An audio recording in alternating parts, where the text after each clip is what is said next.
Vamos a, por eso, hablar con un especialista, con el ex juez federal Carlos Rosanqui. Doctor Rosanqui, Jorge Chamorro, Andrea Recupero, los saludamos en Página Abierta. Buen día, gracias por atendernos. Hola, buen día, ¿cómo están ustedes? Buen día. Muy bien, doctor, muy bien. Bueno, en principio, en general, para empezar por lo general, ¿qué expectativas le abre esta reforma que parece que se va a impulsar del Código Penal? Bueno, de hecho ninguna buena, porque no conozco el texto, conozco las intenciones. Yo creo que ustedes decían que estaba desequilibrado el código, dice el ministro. Lo desequilibrado no es el código, es en muchos casos la gente que lo aplica, la gente que lo quiere modificar. Estoy absolutamente convencido que esto no es un problema modificar códigos, sobre todo en un momento del país en el cual el propio presidente, y ustedes mencionaban, el presidente ha felicitado públicamente y él ha subido a las redes la visita de una persona que mató por la espalda a alguien desarmado. Entonces, felicitar a una persona que hace eso cuando hay un proceso judicial en trámite descalifica cualquier posibilidad de pensar en una reforma seria. No les interesa una reforma seria, les interesa la reforma que los ayude a ellos a seguir adelante con este plan económico. Eso es lo que yo pienso. Sí, el ministro dijo, es necesario generar un equilibrio donde no se trate de mano dura, sino poder poner a la víctima en el lugar que corresponde. Se busca que las víctimas puedan participar en el proceso, dijo, por el caso Chocobar, ¿no? Claro, bueno, ahí habría que preguntarse, en primer lugar, es muy raro lo que está diciendo, porque la víctima en el tema específico de la visita de Chocobar a la Casa de Gobierno fue Pablo Cuco, de 18 años de edad. Y en ese momento, y ayer, creo, o anteayer, salió en Página 12 una nota de los profesores de este muchacho, contando un poco sí. la vida de él. Sí, sí. Y bueno, lo cierto es que si vamos a hablar de víctima, si vamos a hablar del turista, entonces lo que estamos discutiendo es el asalto brutal que recibió el turista. Si vamos a hablar del fusilamiento a sangre fría por la espalda de Pablo Cuco, que es un tema completamente distinto, en el cual no tiene ningún tipo de incidencia el hecho anterior, que es el asalto al turista. Se lo quiere mostrar desde la presidencia como algo vinculado, pero la única vinculación es la secuencia en el tiempo, no el hecho criminal puntual, ¿correcto? Porque si no, nos vamos a confundir al analizarlo. Si una persona persigue a otra y por la espalda le tira un tiro en la pierna, y cuando se está cayendo o caído le tira un tiro en la espalda y lo mata, lo asesinó. Si a esa persona se la felicita, se le está dando un mensaje brutal a la comunidad, a la fuerza de seguridad, etcétera, y a la justicia. Todo eso es indebido, está todo muy mal, y eso descalifica la posibilidad de que el ministro hable en serio. El ministro no habla en serio, el ministro lo que está defendiendo es un modelo económico que requiere matar por la espalda. Bueno, de hecho usted presentó o pidió el juicio político de Macri por defender a Chocobar. Y fíjense que sí, Claro. después, yo no me acuerdo qué día fue, de los primeros días de febrero, pero unos días después de presentado el pedido de juicio político, donde se explica los riesgos de hacer lo que hizo el presidente, que es habilitar las muertes por la espalda, y está explícito, están los 3 mensajes que yo le decía recién, a la Fuerza de Seguridad, a la justicia y a la comunidad. Unos días después, un policía aeroportuario, que aparentemente le estaban robando el auto, entró al domicilio, tomó el arma reglamentaria de su novia, salió y acribilló a balazos a un chico de 16 años desarmado. Tapa de Página 12, el chico acribillaba a balazos en el auto, y un auto que tenía orificios por todos lados, porque si ustedes leen la noticia van a ver que tenía orificios del lado del conductor y tenía orificios del lado del acompañante. Todos disparos hechos por la persona que mató a este muchacho. Entonces, yo creo que algo más trágico y gráfico de esa foto de Página 12 no hay, porque esa es la habilitación que hizo el presidente de la Nación. No se puede habilitar a matar, Andrea, no se puede, realmente.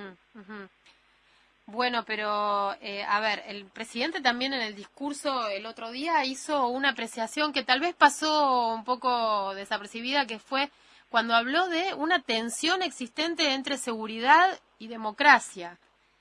¿Usted cómo lo interpretó a esto? No, no es nuevo, es la vieja excusa histórica, es decir, es la doctrina de la seguridad nacional, es lo que conocimos en la dictadura, es esa tensión que dice, bueno, si tenemos que elegir para conseguir la paz dentro del país y que la sociedad viva en paz y que no haya inseguridad, tenemos que apretar un poquito las clavijas en el Código Penal, en el Código Procesal, que no entren por una puerta y salgan por la otra, etcétera, etcétera, etcétera.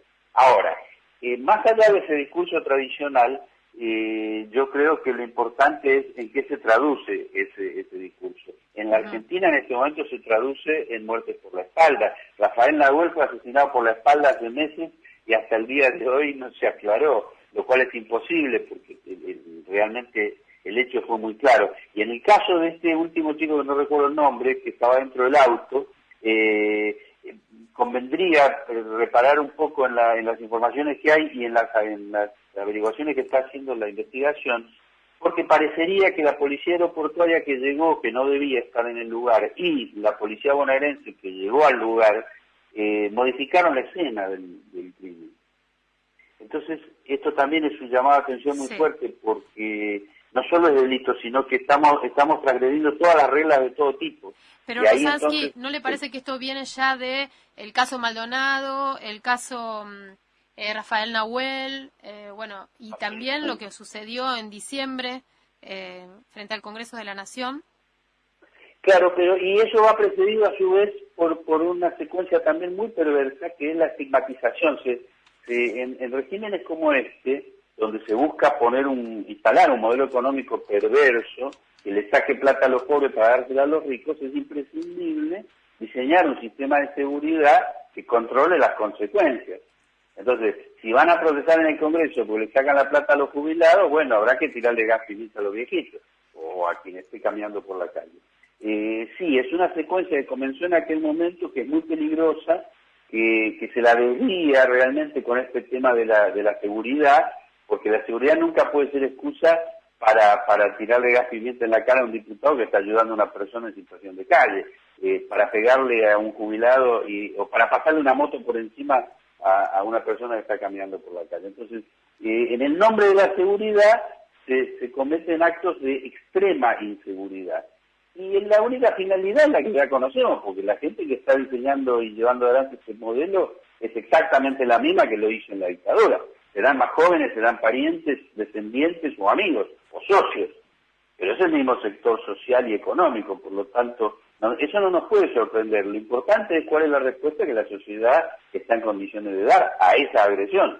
Pues matar por la espalda a una persona y disimularlo cambiando la escena del crimen, o diciendo no pasó nada, o diciendo Santiago Maldonado se ahogó, no resuelve nada, al contrario, está avalando la muerte. Bien, en cuanto a algunas tipificaciones específicas, doctor Rosansky, se habla de que el proyecto reduciría el beneficio de la libertad condicional.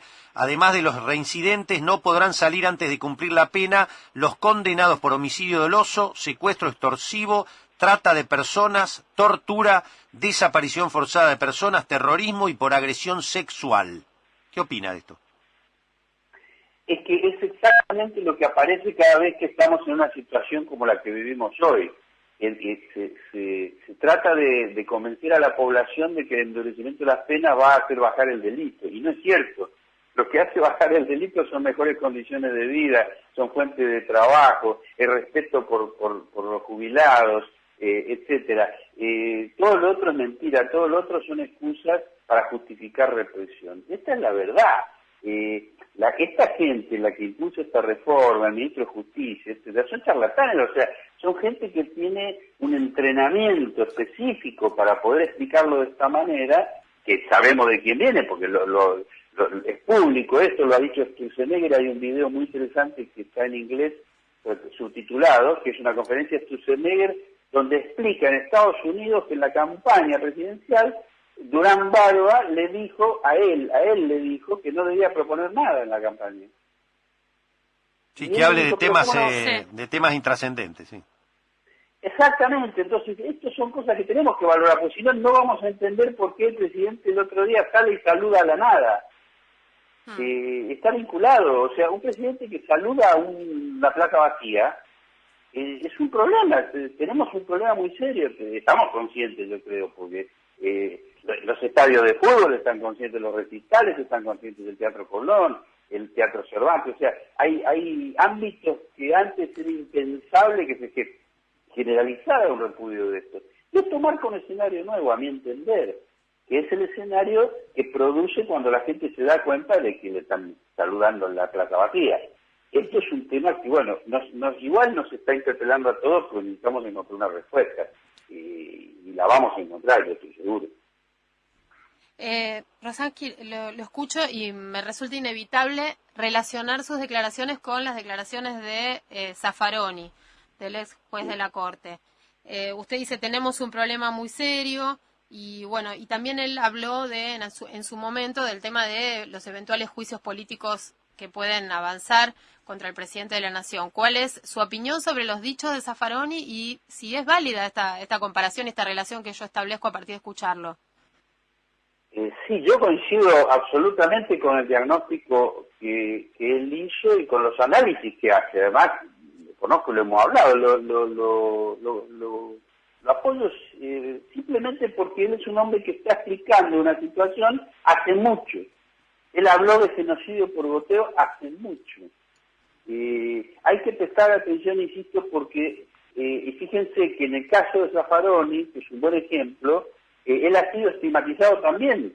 Él también, porque este tipo de modelos lo que busca es definir un enemigo, que en este caso claramente fue la comunidad mapuche, y que uno se pone a pensar, o sea, lo de la comunidad mapuche como enemigo no resiste el menor análisis, sin embargo sirvió. Son cortinas de humo muy fuertes, pero en ese momento cuestan vidas.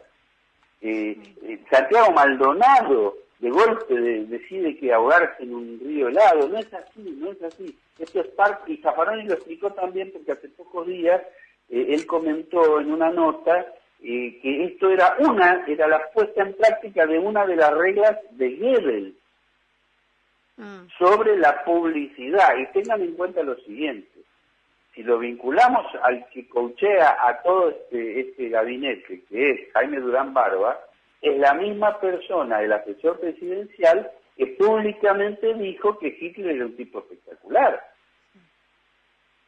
Y si después de decir eso sigue siendo asesor presidencial y luego ponen en práctica muchas de las cosas que explicó Goebbels en aquella época, yo creo que no solo Zaffaroni tiene razón, creo que si tomamos conciencia de eso, nosotros estamos a tiempo, como siempre, de evitar males mayores, que en última instancia es lo que dijo Zaffaroni. Evitemos que esto continúe dañando gente. Es obligatorio de evitarlo. En el caso nuestro, el pedido de juicio político es para hablar de esto. Es decir, si se recibe en la Casa de Gobierno oficialmente invitado alguien que mató, que está procesado por la justicia, estamos en el reino del revés. ¿Cómo vamos a hablar de reformar un código cuando estamos violando todas las leyes? Zanini se preguntaba, recuerdan ustedes, hace pocas semanas, decía que alguien le explique por qué está preso. En derecho, decía él. Sí. Y bueno, y yo lo que le puse como respuesta que se publicó en Página 12 fue que es la falta de reglas, que él no lo va a entender porque en la Facultad de Derecho no se lo enseñaron. Andrea, en el derecho no se enseña el absurdo, se enseña que las normas se cumplen, etcétera. No se están cumpliendo. Entonces, venir a hablar hoy de una reforma procesal para endurecer las penas realmente es una burla a la comunidad. Bien, y la última, estamos hablando con el ex juez federal en lo penal, el doctor Carlos Rosansky.